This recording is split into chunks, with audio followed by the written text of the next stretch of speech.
The mics and the cameras are back on. As I said before, not really the cameras, but our laptop cameras. My name is Jeffrey Davis. This is Radio Entrepreneurs. I want to thank everybody who has been tuning in and using us as a resource to find out what's been happening as we all roll back to being at work and keeping employed. And we've had a series of great interviews from different sets of entrepreneurs. My co-host for this set of interviews is the one and the only Dustin from JED Insurance. Welcome, John. Jeff, thank you for having me. I look forward to the interview. Okay, this is the new look, Dustin. It's the lean, stream Dustin for the new economy. See that? All that hair's gone. Nice to see you, and it's a nice new look. I'm sure your dog likes it. Our guest is Scott Galbraith, President, Trailside Communications. Welcome. That's right. Thank you. It's a pleasure to be here, Jeff. Thank you. Why don't you tell us a little bit about Trailside? Sure. We're an IT services business. We've been in business since 2002, serving mostly professional services organizations. We have some customers that are in the educational space and also some that are in the municipalities. All right. And you want to let's be more specific, drive down. What do you do for all of them? Sure. Well, we, for some of them, we are their IT department. That's for the smaller companies that start, around 10 people and maybe up to 50 or so. As we get to that level, we start to help them with their IT strategy in a way that they might have somebody in-house. And we actually end up being more of a strategic consultant to them. And then for the larger clients, we are strictly strategic. They have their own help desk. We might back their help desk up if they're going on vacation, or if they have any projects that are going on where they need some guidance, we'll step in for that kind of a project.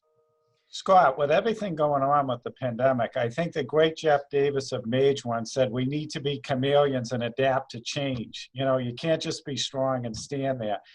What is Trailside doing to help clients adapt to what's going on with the deployment of employees, the guidance that the governor's providing? What are you doing to add value to help them work remotely? Well, it's really, there's so much technology coming to the rescue right now for businesses where, staff used to go to an office and now they're working from home. And, when the pandemic first started hitting and affecting the United States, we got a lot of calls for, how do I get this person who's worked at my company at my office for 20 years? How do I get them up and running at home?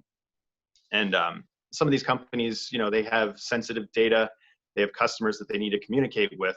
And so it's not just a matter, in my opinion, it's just giving an employee a piece of technology and saying, okay, you're all set. It's a matter of not only getting them up to speed with it, teaching them how to use it, teaching them how to serve your customers with it, but also how to continue protecting the company data, without storing things on their home computers and that kind of thing. So that's really where we help. We can help employees not only get up and running, but also make sure that the business is protected.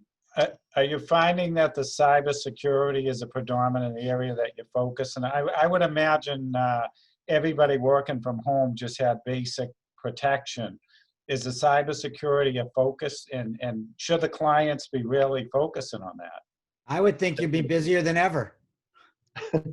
Yeah, I mean, we're communicating with our clients to let them know that there are risks for that. But some people also, they don't think about that. They just think, oh, I don't have to buy a computer for this person because they have a computer at their house.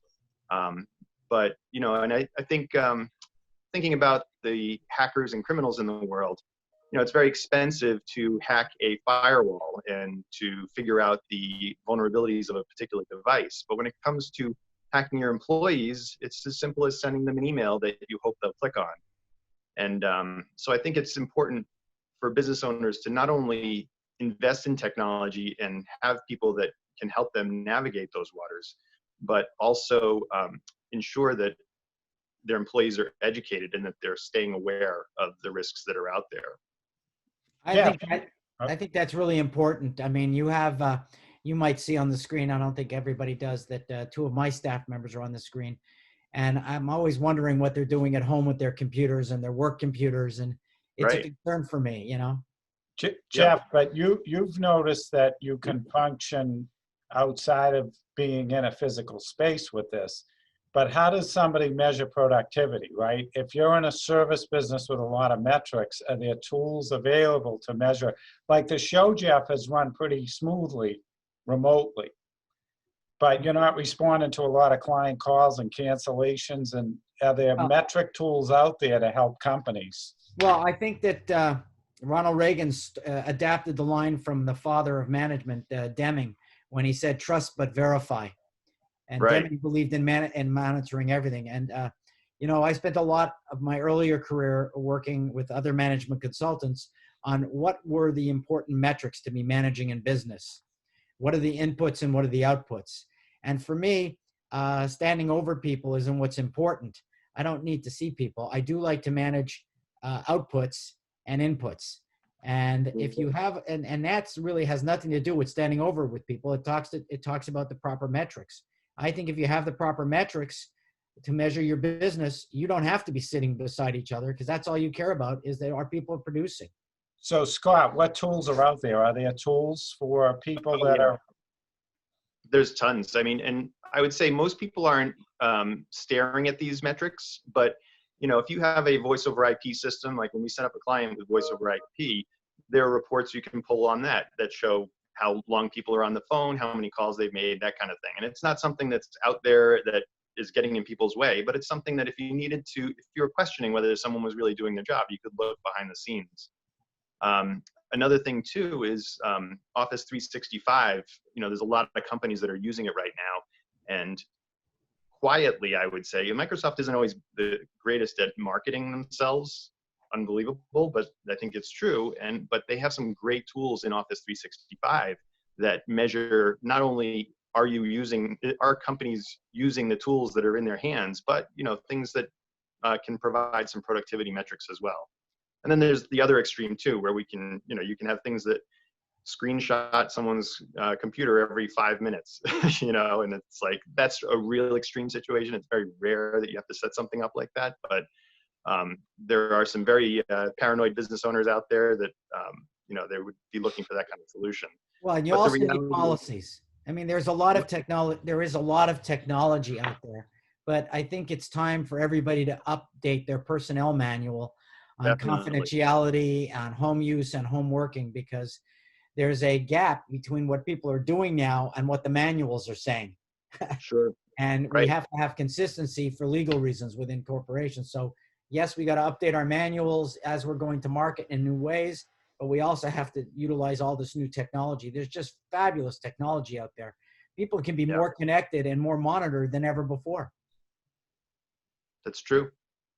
And, there's a lot of, even just best practices too, when someone's on a Zoom call, or when, even when you're calling someone from home or sending them a document, it's, companies should have guidelines for their employees, so they're not kind of left to invent their own solution. Right. Difficult to predict the future, but do you see this deployment continuing going forward? Are you getting a lot of requests for people saying, hey, let's take this on as a new sort of paradigm for our company? Yeah, I think, we're not having people say, oh, we're going to close up the office and get rid of all of our equipment yet. We haven't gotten into that kind of call, but I can definitely say that we're not going to go back to what was normal. And I think that, probably a lot of employees are probably wondering, when can I go back to normal? And I think on the entrepreneur side, I think it's up to us to invent the new normal. And I think that involves, making it so that your business is agile. And, things might get better with this, the pandemic, and then we might go back into a very difficult situation again. We've heard it said. So I would say the smart entrepreneurs are insulating their business from this impact. No one could have predicted what happened this year, but, if something similar happens next year, you could have predicted it a little bit. Well, I'll be a little bit more tame. During the Industrial Revolution, people wanted to go back to the old normal, and it didn't happen. And when they invented the car, people were resentful of the car and wanted to go back to the old normal. And after every war and every particular tragedy in the world, people think that they're going to go back to the way it was before, after the First World War and the Second World War. that's the thing about history. It's history. And our history is now history. It's not normal. It's our old history. And now it's a matter of creating our new reality and working within it. And hopefully over this spectrum of time, people, and especially Americans, have shown themselves to be an adaptable creature. And I think it's time for us to show our adaptable nature again and create the reality that we want. And that's what hopefully you're about also. Absolutely. I think it's also important to maintain your company culture and help that evolve as well. It's one thing to talk about, okay, we have to do things differently, but you still want to make sure you're communicating with your employees and that they feel comfortable in their environment. And, we will sometimes just send memes out over our instant messaging systems just to, kind of say hello in a friendly way as opposed to, all business. Because it's easy to, if you're at home, you're preoccupied with home stuff, but then you shift to business and you have to be all serious. But, around the office, when you're walking around, sometimes people joke around. And I think it's important to keep that culture too. I still try to. I have about 100 different backgrounds that I have here that usually get people laughing. But, I look forward to the day that I can maybe sit with John Dustin again in a restaurant and pick on him about change. And then he just laughs at me. So, but Scott, if somebody were looking for you in your services, and again, I would think you'd be booming in this economy, how would they find you? They could find us on the web at www.trailsidecom.com. That's trailsidecom.com. Or you can email me at Scott, SCOTT, at trailsidecom.com, or you could call us at 508-756-0200. Great, you'll come back again. And John Dustin, the one and the only, if someone's looking for you during these times of change and evaluating their insurance needs, how would they find you? On the web at www.jedinsurance.com, phone 508-543-1067, and by email john.dustin@jedinsurance.com. And if you want to see the real John Dustin, try to connect with him on Facebook and watch him with his dog. That's the best. And he's also all over LinkedIn. So it's easy to connect with John Dustin. Thanks, guys. Scott, John, great seeing you today. And I look forward to seeing you both again. Stay healthy. Thank you. Thank you very much. Bye-bye. You too. Thank you.